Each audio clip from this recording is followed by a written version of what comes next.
जमाना था जब बैंक का ब्रांच मैनेजर बनना ख्वाब हुआ करता था लोगों का, लेकिन आज बैंकर्स इस जिम्मेदारी से पनाह मांगते हुए दिखाई देते हैं। बैंक ब्रांचेस के दरमियान डिपॉजिट लाने का टारगेट कैसे एक किलर की शक्ल इख्तियार कर रहा है। अहमद रहमान खान ने इसके ऊपर एक तफसीली रिपोर्ट मरतब की है, वो दिखाती हूँ आपको।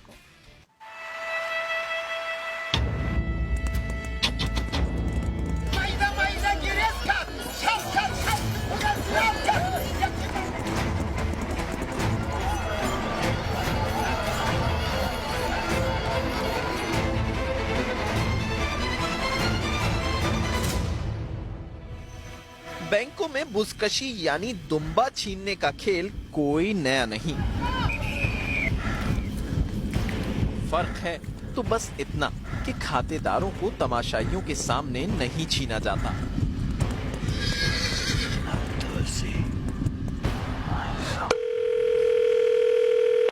अस्सलाम वालेकुम, मैं बैंक से बात कर रही हूँ। क्या मैं आपसे 2 मिनट के लिए बात कर सकती हूँ अभी? जी जी बोले। सर, साल का आखिर आ रहा है, कहीं से अगर आप कुछ रकम डिपॉजिट कर दें तो बड़ी मेहरबानी होगी आपकी। आप प्लीज मुझे बार बार फोन न करें, मैं जितनी रकम दे सकता था वो डिपॉजिट करा दिए बस। ठीक है, आपने एक बार अगर सुन लिया तो अपना रिकॉर्ड अपडेट कर लें। बार बार कॉल करने की क्या जरूरत, मैं बाद में मान नहीं जाऊंगा। मैं एक बार में ना कह दिया तो बाद में भी ना ही होगा मेरी तरफ से। बारिश में फूटती नई शाखों की तरह मुल्क भर में बैंक ब्रांचें खुलती चली गईं। ये एक खुशगवार तब्दीली थी कि अब बैंक लोगों को उनकी दहलीज पर सर्विस फराहम कर रहे थे।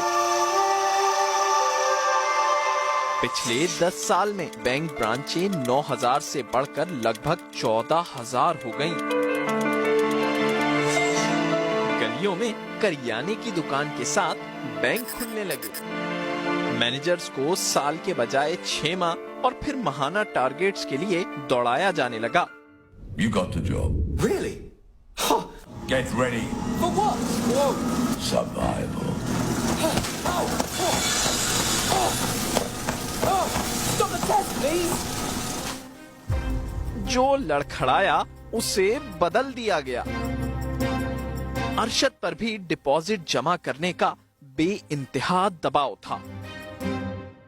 वो निजी बैंक में ब्रांच मैनेजर थे। 2016 की एक सुबह टारगेट पूरा ना होने पर सीनियर्स ने इन्हें खासी झाड़ पिलाई थी। अगली सुबह वो हार्ट अटैक से चल बसे।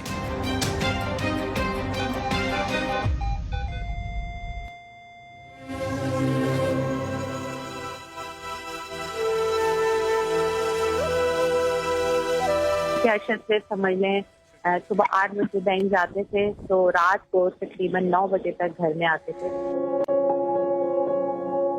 तो आप ये देखें ना कोई उनका लंच टाइम होता था। मतलब बाद होता तो ऐसा होता था कि मैं लंच देती थी, अरशद का एवरेज लंच वापस आ जाता था। जी हुआ यार, बिल्कुल मौका ही नहीं मिला। बिल्कुल मुझे हर बात होती थी, बाकायदा मुझे लाकर वो दिखाया करते थे जो उनको हर मंथली जो भी उनके पास लेटर्स आते थे कि जी ये अब इस दफा ये मिला है। 2 दिन 3 दिन से कुछ इनका वहीं किसी ने विजिट किया था, इनका जो आपका एरिया मैनेजर और या आपके दूसरे जो 2-3 होते हैं आपके, तो वो था कि जी अब कुछ इस तरह होना चाहिए। इसमें इस मंथ जो है वो आपके ये पीछे था और टारगेट कुछ कम थे ना। उसके बाद इनकी तबीयत थोड़ा ऐसी रही। संडे वाले दिन जो है ये काफी अपसेट भी थे। रात को जो है वो हार्ट अटैक हुआ। औरतें लगी लिपटी नहीं रखती, सच बात कह गुजरती हैं। ऐसी ही एक परेशान बीवी ने 12 अप्रैल को सोशल मीडिया पर भूचाल मचा दिया जब उन्होंने अस्पताल से अपने शौहर की तस्वीर पोस्ट की जो आनन फानन सोशल मीडिया पर फैल गई। लिखा, कोई इंसानियत है आप लोगों में? कितना ज़हनी टॉर्चर किया मेरे शौहर के साथ। आपके बॉसेस मीटिंग कर रहे थे या इन्वेस्टिगेशन, मोबाइल तक छीन लिया मीटिंग के दौरान। क्या आप लॉ एनफोर्समेंट एजेंसी हैं या मेरे शौहर कोई क्रिमिनल? मुझे अपने शौहर पर फख्र है और मैं चीफ जस्टिस तक जाऊंगी।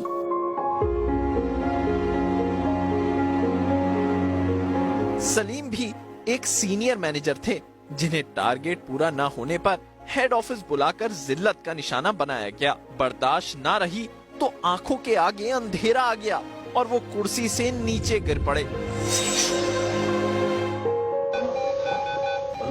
हमसे मुखातिब होते हैं तो उनका जो वे ऑफ लैंग्वेज बेसिकली है ना, बेसिकली बड़ा मैटर है उनका। ये और गलत भी है। मतलब ये सब मतलब हाई लेवल पोजीशन पे एसईबी लेवल पे बैठना और इस अंदाज से गुफ्तगू करना इंतहाई एक मतलब यानी कि काबिल मजम्मत भी है। और मतलब ऐसा किसी मैं तो किसी जेनिटोरियल आदमी से कैसे बात नहीं करता। अच्छा मेरे हाथ में मोबाइल था, मैं मतलब बैठा हुआ था ऐसे जैसे नॉर्मल जैसे आप बैठे हैं, उन्होंने जो दूसरे साहब एक और हमारे बॉस हैं बैठे हुए थे साथ, उन्होंने कहा take the mobile and get out, मतलब उसको मोबाइल बात लेके जाओ। वो जो लम्हा था ना मेरे लिए इतना शॉकिंग था मेरे लिए कि मतलब यार मतलब क्या बात कर रहे हैं मेरे साथ। मैंने बड़ा मुझे एकदम शॉक हुआ, मेरा ब्लड प्रेशर जो है ना एकदम जो है ना वो शुट होना शुरू हो गया उस वक्त। तो मैं बोलूँ मुझे बात ही नहीं करने दे रहे थे ना, सुन रहे थे। मतलब उसको मैं ये कहूँगा कि अब्यूजिंग लैंग्वेज, मतलब इतना वो मतलब हार्श हुए हुए थे। और किस बात पे हार्श थे वो मुझे उन्होंने बिल्कुल नहीं बताया। फिर कहते हैं मैं तेरा कॉन्टैक्ट रिन्यूअल नहीं होने दूंगा, अप्रेजल तेरा मैं 0 कर दूंगा, डी फॉर डॉग तुझे मिलेगा और यूँ कर दूंगा। तो हम वो कहते हैं जी हम आपको तनख्वाह पे कर रहे हैं, आपको ये कर रहे हैं, आपको काम बुलाना है, जैसे मेरे काले चोर से पैसे लेकर आओ पैसे बुलाने हैं आपने।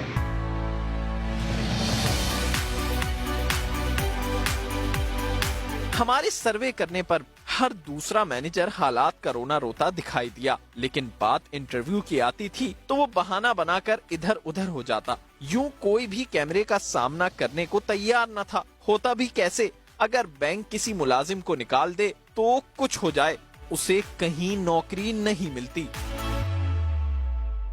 इसमें कोई शक नहीं कि बैंक की नौकरी खास तौर पर लोअर और दरमियाने जो लेवल के स्टाफ है बहुत ही ज़्यादा डिमांडिंग है। इस तवाज़न में, इस तनाज़र में कि बाकी जगहों पर क्या तनख्वाहें और फैसिलिटीज़ हैं वो मुनासिब हैं, तो इसमें कोई शक नहीं कि जो ये काम है और जो कंपेटिटिव प्रेशर है वो बहुत बड़े हुए हैं और उसकी वजह से उन पर डिमांड बहुत ज़्यादा है और उनको पूरे करने की हतल इम्कान कोशिश करना होती है। मुझे जाने दो, मुझे जाने दो, मेरी माँ मेरा इंतजार कर रही है। हाँ अरुण, हम तुम्हें छोड़ देंगे। कब छोड़ोगे, कब? सिर्फ माएँ नहीं, शादीशुदा अफराद की बीवियां भी शौहरों की लेट सिटिंग से हद से ज्यादा तंग हैं। कैशियर हो या फिर मैनेजर, ब्रांचों में अब देर तक बैठना मामूल बन गया है।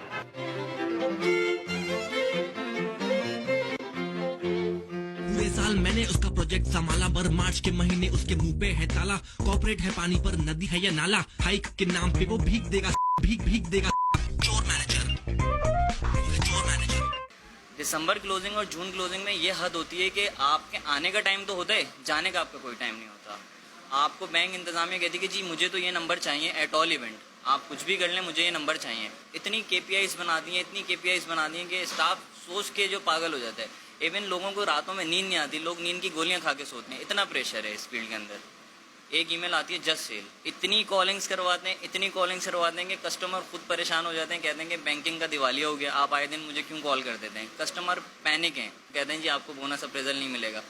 फिर उसको इस बात का भी थ्रेट होता है कि उसकी जॉब चली जाएगी। बहुत सारे बैंक्स ऐसे होते हैं जो अपने मैनेजर्स को गाड़ियां देते हैं, वो गाड़ियां लेने का भी तकाजा करते हैं कि अगर आपने नहीं किया हम आपसे गाड़ी ले लेंगे। स्टेट बैंक ऑफ पाकिस्तान को नोटिस लेना चाहिए कि जो इंसान की सोशल लाइफ है, सोशल लाइफ किल हो रही है। माहिर नफ्सियात डॉक्टर मुइस के पास आने वाले 100 में से 14 मरीज बैंकर हैं।